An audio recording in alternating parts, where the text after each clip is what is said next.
But you can see that these are real issues. You know, many people have lost lives in this work. Many people have, are in detention for long. Some are missing, and many other things have happened to different people.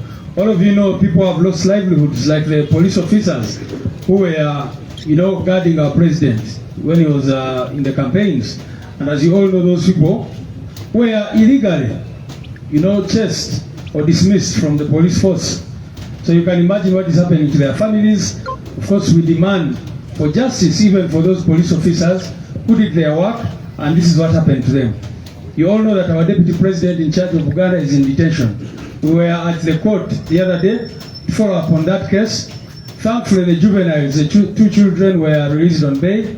But you can imagine the pain and the suffering which all these people are charged together with him are going through.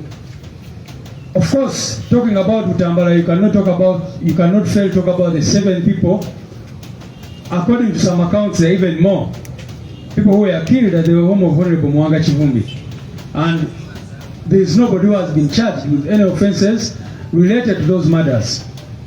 They are just charging our people with terrorism and other, fake charges. But the real victims of Butambala are actually those people who were shot and killed at that home. So that is just a reflection to show that people like Comrade White who are in detention and who continue to go through a lot of pain and all that, it's simply because they love their country and want Uganda to be better. They have not committed any offense to be taken through that. You all know, and I said this at the burial of Sister Edith, that everybody thought that after stopping the trials of civilians in military courts, we would see justice in the ordinary courts. But you can imagine that the behaviors of the military courts were transplanted into the civilian courts, such that even when fake charges are brought and the regime says, why so now we are charging you with unlawful drilling, it doesn't matter whether you were at Kabul on that day or not. It doesn't even matter whether that is an offense or not. They will hold on to you until orders come from above to indicate that. So, friends, the other things we want to talk about are, one, this animal called trade order. Trade order. All of you have seen the demolitions going on around the country of different properties, especially of poor people. We want to condemn this in the strongest terms possible. As a National Unity Platform, we believe in development. We want our country to become better. But we also believe that development must be planned.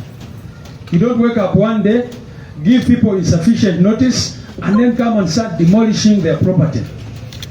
But also, very importantly, that this is being done in a discriminatory manner. All of you have seen that the demolitions are targeting especially the low-income earners, the poor people, not the well-to-do people. We all know big buildings, hotels, whatever, which are built in road reserves. The regime is not going for those. They are specifically going for people who are very poor and without even giving them alternatives. You all remember when they came to Kampala and said they were chasing away the vendors and all that. We said that all of us agree that there should be order in the city. But what alternatives have you put in place for these poor people? Where do you want them to go? And when they turn into criminals and start, waylaying people at night, people start complaining. But if, so we believe that the country must have a planning system. You don't wake up one day and say, now we don't want these people here, chase them without giving them any alternatives. Now they're demolishing people's properties without giving them sufficient notice. You've been seeing these people crying out, saying at least give us 3 months to plan where we shall go.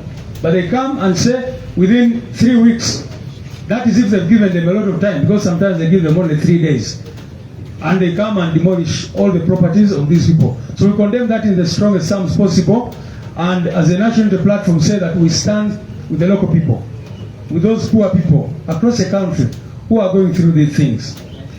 And especially condemn the discriminatory manner in which it is being done.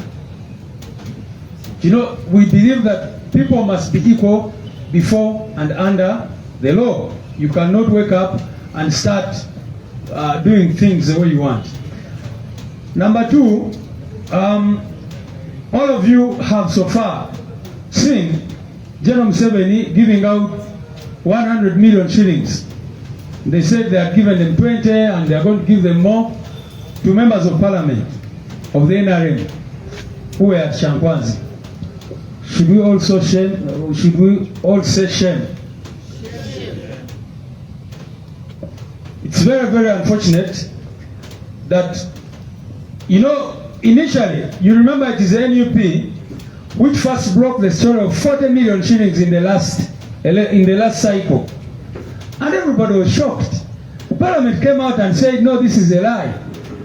Because it was very, very shameful. Nobody could believe that people could just be given money without following any process, without following any procedure. You just get money and gift it to members of parliament. Moreover, members of parliament, as you all know, are some of the highest paid officials in Uganda. So everybody else is struggling. They are telling everybody that, you know, the country does not have money, they are increasing taxes, but they are busy getting taxpayers' money and dishing out to officials who are already well paid.